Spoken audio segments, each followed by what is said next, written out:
আসসালামু আলাইকুম। আমি কলি।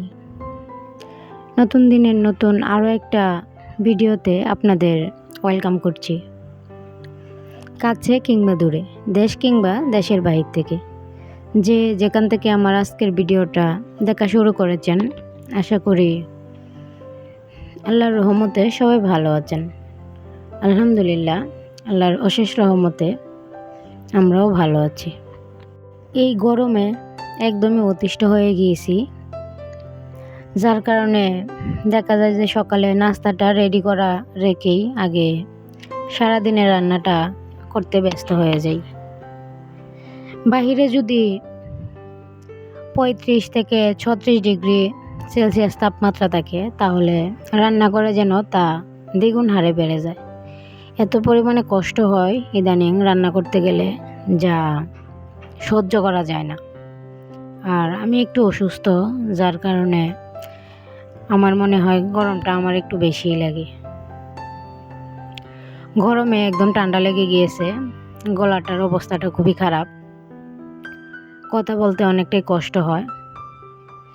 আমি কথা বলতে বলতেই মশলাটা কষিয়ে এখন মাছটা দিয়ে দিয়েছি। এতক্ষণ ইন্ডাকশানে রান্নাটা করছিলাম, হঠাৎ করে কারেন্ট চলে গিয়েছে, যার কারণে গ্যাসে নিয়ে আসতে হয়েছে। আমার মাছটা মোটামুটি কষানো হয়ে গিয়েছে, এখন তরকারিটা দিয়ে দিব। আমি আজকে ডাঁটা আর আলু দিয়ে মাছ রান্না করছি। আলহামদুলিল্লাহ, তরকারিটা খেতে অনেক বেশি ভালো হয়েছিল। আর এটাতে আমি একটু আম দিয়ে দিয়েছিলাম, যার কারণে আরও স্বাদটা দ্বিগুণ বেড়ে গিয়েছিল। আর এই গরমের মধ্যে টক খেতে কিন্তু অনেক বেশি ভালো লাগে। এটা আমার ক্ষেত্রে হয়, জানি না কার ক্ষেত্রে। আর সবার ভিডিওতে দেখছিলাম যে টকটা অনেক বেশি খাচ্ছে সবাই, যার কারণে আমিও ভাবলাম আমি একটু তরকারির মধ্যে দিয়ে টক খাই। যদিও কোনো প্ল্যান ছিল না একটু আম দেওয়ার, তারপরও রাহির আব্বু বলতেছিল যে তরকারিটার মধ্যে একটু আম দিয়ে দাও, খেতে হয়তো বা ভালো লাগবে, তাই একটু আম কেটে দিয়ে দিয়েছিলাম। যারা আমার ভিডিওটা দেখার জন্য ক্লিক করেছেন, প্লিজ না টেনে সম্পূর্ণ ভিডিওটা দেখবেন। আশা করি প্রতিদিনের মতো আজকের ভিডিওটাও আপনাদের কাছে ভালো লাগবে। আর যদি আপনাদের ভালো লেগে যায় আমার ভিডিওটা, তাহলে প্লিজ একটা লাইক দিয়ে আমার পাশে থাকবেন। যারা আমার বন্ধু হয়েছেন, সেই শুরু থেকে বন্ধু হয়ে আমারকে সহযোগিতা করে এই পর্যন্ত নিয়ে এসেছেন, তাদেরকে অসংখ্য ধন্যবাদ।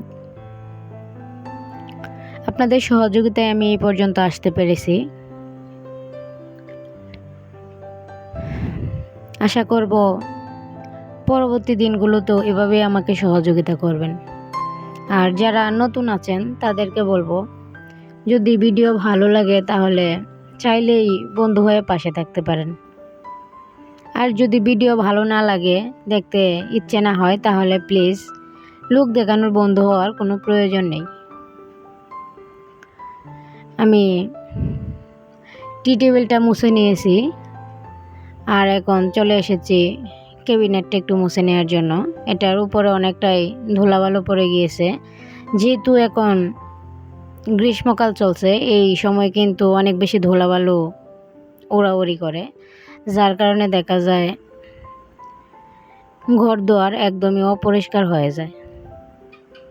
1 থেকে 2 দিন যদি এগুলো মোছামুছি না করা যায়, তাহলেই অবস্থা খারাপ হয়ে যায়। আর আমি ক্যাবিনেটটা মুছে এটার উপর যে জিনিসগুলো থাকে সেগুলোই জায়গা মতো রেখে দিচ্ছিলাম।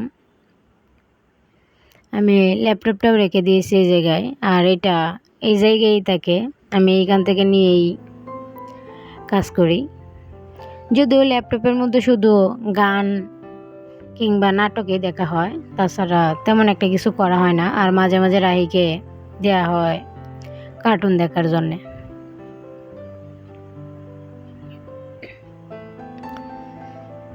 সব কিছু ভালো করে পরিষ্কার করে নিয়েছি। আর এখন যে চার্জার ফ্যানটা আছে, সেই ফ্যানটা একটু চার্জে দিয়ে দিলাম, যেহেতু এই জিনিসটা ছাড়া আমাদের একদমই চলবে না। আর কারেন্ট যে পরিমাণে লোডশেডিং হয় তা তো সবাই জানেন, সব এলাকাতেই মনে হয় একই অবস্থা। আমি অফ ক্যামেরায় বিছানাটাও গুছিয়ে নিয়েছি। আর এই যে এই জায়গাটা কিন্তু যতই পরিষ্কার করি আমার এলোমেলোই থেকে যায়, কারণ এই জায়গায় চার্জের লাইনগুলো সব কেবলগুলো রাখা হয়, যার কারণে তারের একটা এলোমেলো ভাব এটা কিন্তু থেকেই যায়।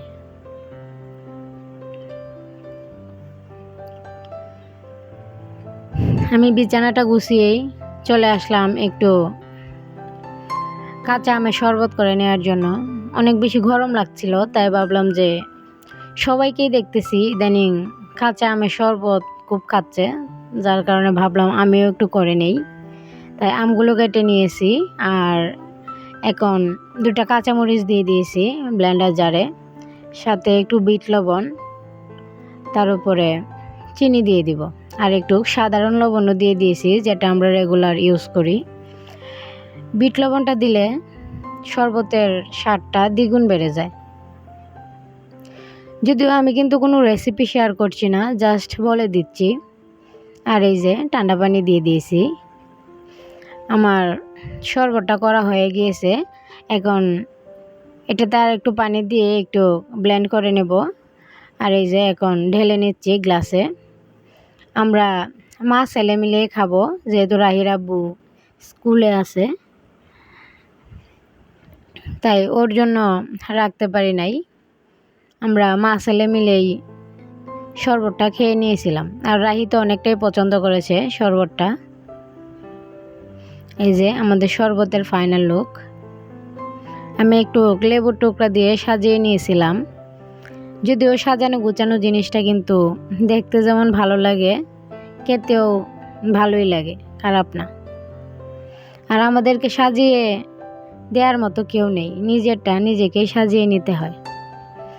চলে আসলাম একদমই পড়ন্ত বিকেলে, একটু নিচে গিয়েছিলাম আর নিচে গিয়ে একটু সূর্যটা ভিডিও করে নিয়েছি।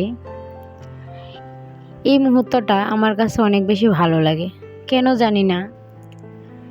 এই মুহূর্তটাতে আমার ব্যালকনিতে দাঁড়িয়ে কিংবা নিচে দাঁড়িয়ে সূর্য অস্ত যাওয়াটা দেখতে সত্যি অনেক আনন্দ লাগে।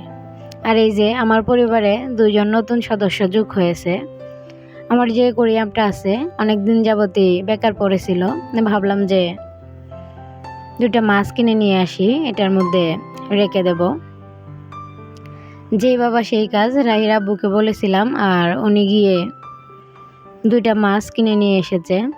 যদিও ওনাকে বলেছিলাম যে 4 থেকে 5টা মাছ নিয়ে আসবা, কারণ আমার এই কোরিয়ামটা মোটামুটি অনেকটাই বড়। আর উনি 2টা মাছই নিয়ে এসেছে, বলতেছে যে এই 2টা মাছ এখন রাখো, পরবর্তীতে আরও নিয়ে এসে দেব। ভাবলাম যে থাক, নাই মামার চা কানা মামা তো অনেক ভালো, 2টাকে আগে লালন পালন করি, দেখি কি হয়। এই যে মাছগুলো ছেড়ে দিয়েছি আর ওরা অনেক বেশি দৌড়াদৌড়ি করছিল, দেখতে অনেক ভালো লাগছিল। আর রাহি তো পাশ থেকে অনেক বেশি এনজয় করছিল এই জিনিসগুলা। দেখুন কতটা সুন্দর দেখা যায়, মাশাল্লাহ। এই কোরিয়ামটা যেন তার প্রাণ ফিরে পেয়েছে। সত্যি যে জিনিসটার যে ব্যবহার সেটা যদি না করা হয় তাহলে জিনিসটা একদমই নষ্ট হয়ে যায়, বেকার পড়ে থাকে। চলে আসলাম একটু চা বানিয়ে নেওয়ার জন্য। আমি পানিটা আগেই গরম করে নিয়েছিলাম আর এখন দুধটা দিয়ে দিয়েছি। যতই গরম থাক এই জিনিসটা যারা কিন্তু একদমই চলবে না। অনেকেই বলে চা খাওয়ার পর নাকি গরম লাগে। আমার তো মনে হয় চা খাওয়ার পর আমার শরীরটা যেন আরও ঠান্ডা হয়ে যায়। আমার মতো আর কে কে আছেন চা লাভার আমার বন্ধুদের মধ্যে? অবশ্যই কিন্তু কমেন্ট করে জানাতে ভুলবেন না। কথা বলতে বলতে একদম ভিডিও শেষ পর্যায়ে চলে এসেছি। আর জানি না এই পর্যন্ত কি কেউ আমার সাথে আছে কি না। যদি থেকে থাকেন আর একটা লাইক দিতে ভুলে গিয়ে থাকেন, প্লিজ আবারও মনে করিয়ে দিচ্ছি, একটা লাইক দিয়ে দিবেন। আপনাদের একটা লাইক আমাদের যে কতটা প্রয়োজন সেটা কিন্তু ব্লগার আপুরা জানেন। আর সাধারণ দর্শক যদি কেউ দেখে থাকেন তাদের উদ্দেশ্যে বলছি, আপনাদের একটা লাইক আমার এই ভিডিওটাকে আরও কয়েকজন ভাইয়া আপুর কাছে নিয়ে যেতে সহযোগিতা করবে। তাই প্লিজ একটা লাইক দিয়ে দিবেন। আর কথা বলতে বলতে আমার চাটা রেডি হয়ে গিয়েছে, আর এটাকে এখন আমি আরাম করে বসে খেয়ে নেব।